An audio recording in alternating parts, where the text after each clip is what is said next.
ओम श्री सांब शिवाय नमः। ओम श्री गणेशाय नमः। श्री शिव महापुराण में रुद्र संहिता पार्वती खंड का 39वां अध्याय प्रारंभ करते हैं। भगवान शिव का नारद जी के द्वारा सब देवताओं को निमंत्रण दिलाना, सबका आगमन तथा शिव का मंगलाचार एवं ग्रह पूजन आदि करके कैलाश से बाहर निकलना। नारद जी बोले, हे विष्णु शिष्य, हे महाप्राज्ञ, हे तात, हे विधे, आपको प्रणाम है। हे कृपा निधे, हम लोगों ने आपसे यह अद्भुत कथा सुनी। अब मैं शिव जी के वैवाहिक चरित्र को सुनना चाहता हूँ, जो परम मंगलदायक तथा सब प्रकार की पाप राशि का विनाश करने वाला है। मंगल पत्रिका का प्राप्त करने के बाद महादेव जी ने क्या किया, परमात्मा शिव जी की वह दिव्य कथा सुनाइए। ब्रह्मा जी बोले, हे वत्स, हे महाप्राज्ञ, महादेव जी ने मंगल पत्रिका का प्राप्त करने के पश्चात जो किया, भगवान शंकर के उस यश को सुनिए। विभु शिव जी प्रसन्नतापूर्वक मंगल पत्रिका ग्रहण कर जोर से हंसे और उन्होंने प्रसन्नचित होकर उन लग्न पत्रिका लाने वालों का बड़ा स्वागत सम्मान किया। उन्होंने उस लग्न पत्रिका को सम्यक पढ़कर विधि विधान से स्वीकार किया तथा उन लोगों को आदर से बहुत सम्मानित कर विदा कर दिया। उन्होंने सप्तऋषियों से कहा कि आप लोगों ने यह परम कल्याणकारी कार्य ठीक से संपन्न किया। अब मैंने विवाह स्वीकार कर लिया है, अतः मेरे विवाह में आप लोग अवश्य आइएगा। शिव जी के इस प्रकार के वचन को सुनकर वे परम प्रसन्न हो गए और उनको प्रणाम कर तथा उनकी प्रदक्षिणा करके अपने परम भाग्य की सराहना करते हुए अपने घर चले गए। हे मुने, तब महान लीला करने वाले देवताओं के सहित देवेश्वर प्रभु शिव जी ने लौकिकाचार आश्रयण करते हुए शीघ्र आपका स्मरण किया। उस समय आप अपने सौभाग्य की प्रशंसा करते हुए बड़ी प्रसन्नता के साथ वहां आए और हाथ जोड़कर सिर झुकाकर विनम्रता से उन्हें प्रणाम करते हुए बारंबार जय शब्द का उच्चारण करके आपने उनकी स्तुति की। हे मुने, उसके बाद अपने भाग्य की प्रशंसा करते हुए शिवजी से आज्ञा प्रदान करने के लिए आपने निवेदन किया। हे मुनिवर, तब प्रसन्नचित होकर लौकिक की गति को दिखाते हुए शुभ वचनों से आपको प्रसन्न करते हुए शिवजी कहने लगे। शिवजी बोले, हे मुनिश्रेष्ठ, मैं जो कहता हूँ उसे प्रेम पूर्वक सुनिए। आप मेरे परम प्रिय तथा भक्त राज शिरोमणि हैं, इसलिए आपसे कहता हूँ। आपकी आज्ञा से पार्वती ने जिस प्रकार की महान तपस्या की थी, उससे संतुष्ट होकर मैंने उसे पति बनने के लिए वरदान दे दिया है। मैं उसकी भक्ति के वशीभूत होकर अब विवाह करना चाहता हूँ। सप्तऋषियों ने सारा कार्य संपन्न कर दिया है और विवाह का लग्न भी निश्चित कर दिया है। हे नारद, वह विवाह आज के 7वें दिन होगा। मैं लोक रीति का आश्रय लेकर वैवाहिक महोत्सव करूँगा। ब्रह्मा जी बोले, हे तात, इस प्रकार परमात्मा शंकर का वचन सुनकर आप परम प्रसन्न हो उन प्रभु को प्रणाम करके यह वचन कहने लगे। नारद जी बोले, आपका यह व्रत है कि आप भक्तों के अधीन रहते हैं और ऐसा सभी का मत भी है, इसलिए आपने यह उचित ही किया, क्योंकि पार्वती यही चाहती थी। हे विभो, अब मेरे योग्य जो कोई कार्य हो आप मुझे बताइए। आपको प्रणाम है, आप मुझे अपना सेवक मानकर कृपा कीजिए। ब्रह्मा जी बोले, हे मुनीश्वर, जब आपने शिवजी से इस प्रकार कहा, तब भक्त वत्सल शिवजी प्रसन्नचित होकर आदरपूर्वक आपसे कहने लगे। शिवजी बोले, हे मुने, आप मेरी ओर से विष्णु आदि देवों, मुनियों, सिद्धों तथा अन्य लोगों को भी चारों ओर निमंत्रण दीजिए। मेरी आज्ञा को मानते हुए उपर्युक्त सभी लोग उत्साह तथा शोभा से युक्त हो अपनी स्त्री, पुत्र तथा गणों के सहित इस विवाह में आएं। हे मुने, जो इस विवाह उत्सव में सम्मिलित नहीं होंगे उन्हें मैं अपना नहीं मानूंगा, चाहे वे देवता ही क्यों न हो। ब्रह्मा जी बोले, हे मुने, ईश्वर की इस आज्ञा को स्वीकार करके शिव प्रिय आपने शीघ्रता से उनके यहाँ जाकर सबको निमंत्रण दे दिया। हे नारद, इस प्रकार शिवजी के दूत का कार्य शीघ्रता से संपन्न कर शिवजी के पास आकर आप मुनिवर उनकी आज्ञा से वहीं बैठ गए। शिवजी भी उन लोगों के आगमन की प्रतीक्षा करने लगे।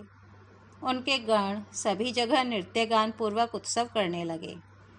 इसी समय अत्यंत सुंदर वेशभूषा से सुसज्जित होकर भगवान विष्णु अपने परिकरों के साथ कैलाश आए। वे अपनी भार्या तथा पार्षदों के साथ भक्तिपूर्वक प्रणाम कर उनकी आज्ञा प्राप्त करके प्रसन्नचित हो बैठ गए।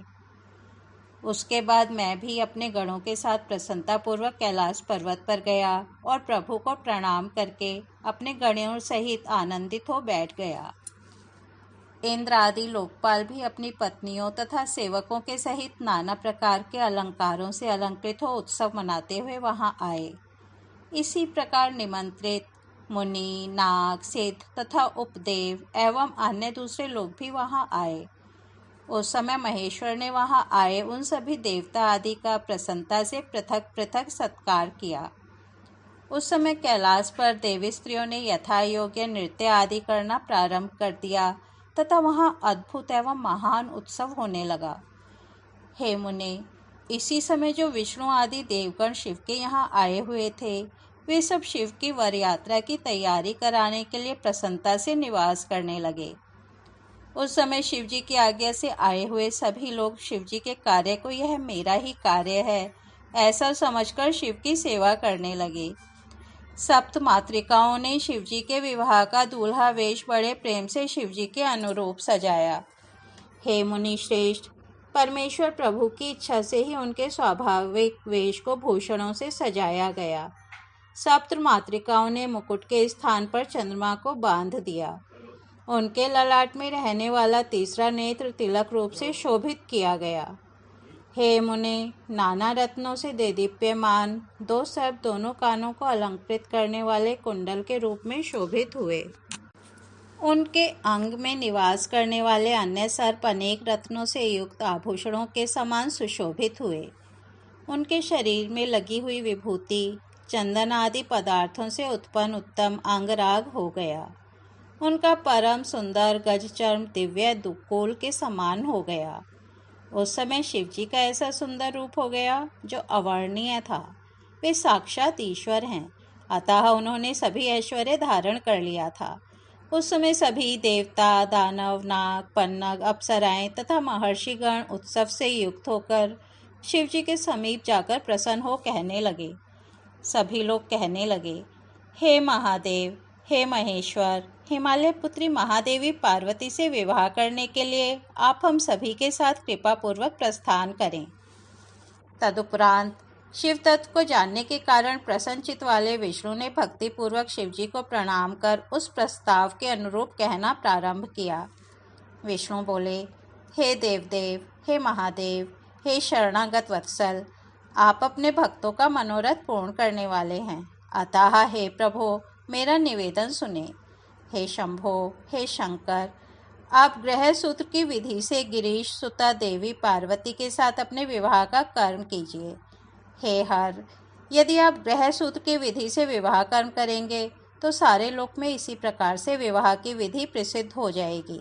हे नाथ, इस श्लोक में आप अपने यश की घोषणा करते हुए कुल धर्म के अनुसार मंडप स्थापना तथा नांदी मुक्त नृत्य प्रसन्नता पूर्वक कीजिए। ब्रह्मा जी बोले, विष्णु के द्वारा इस प्रकार कहे जाने पर परमेश्वर शंकर जी ने समस्त लौकिकाचार मुझ ब्रह्मा के द्वारा संपन्न करवाया। हे नारद, उन्होंने सारे अभ्युदय का कार्यभार मेरे ऊपर सौंप दिया और मैंने भी मुनियों के साथ प्रेम पूर्वक सभी कृत्यों को पूरा किया। हे महामुनि, कश्यप, अत्रि, वशिष्ठ, गौतम, भागुरी, गुरु, कन्नव, बृहस्पति, शक्ति, जमदग्नि, पराशर, मार्कंडेय, शिलापाक, अरुणपाल, अकृतश्रम, अगस्त्य, च्यवन, गर्ग, शिलाद, दधीचि, उपमन्यु, भरद्वाज, अकृतव्रण, पिप्पलाद, कुशिक, कौत्स, शिष्यों के सहित व्यास, ये तथा अन्य बहुत से ऋषिगण शिवजी के समीप आए और मेरी प्रेरणा से उन्होंने विधिवत क्रिया संपन्न की। वेद वेदांग के पारगामी उन ऋषियों ने शिवजी का समस्त कौतुक मंगल कर वेद रीति के अनुसार उनकी रक्षा का विधान किया। उन संपूर्ण ऋषियों ने ऋक्, यजुः, साम, एवं अन्य नाना प्रकार के रक्षोघ्न सूक्तों से अनेक प्रकार से मंगल पाठ किए। उन्होंने विघ्न शांति के लिए मुझसे तथा श्री शिवजी से मंडपस्थ देवताओं तथा समस्त ग्रहों का पूजन करवाया। इस प्रकार शिवजी ने प्रसन्न होकर समस्त लौकिक कुलाचार तथा वैदिक विधि का संपादन कर प्रसन्नतापूर्वक ब्राह्मणों को प्रणाम किया। उसके बाद देवताओं और ब्राह्मणों को आगे कर सर्वेश्वर शिवजी अपने पर्वतोत्तम कैलाश से प्रसन्नतापूर्वक चले। लीला करने में प्रवीण वे शिवजी उन देवताओं तथा ब्राह्मणों के साथ कैलाश के बहिर्भाग में आकर प्रेम से स्थित हो गए। देवताओं ने उस समय महेश की प्रसन्नता के लिए अनेक प्रकार के गाने बजाने तथा नृत्य संबंधी अनेक प्रकार के उत्सव किए। इस प्रकार श्री शिव महापुराण के अंतर्गत द्वितीय रुद्र संहिता के तृतीय पार्वती खंड में देव निमंत्रण, देवागमन, शिव यात्रा वर्णन नामक 39वां अध्याय पूर्ण हुआ। कल हम 40वां अध्याय सुनेंगे। आज यहीं विराम देते हैं। ओम नमः शिवाय।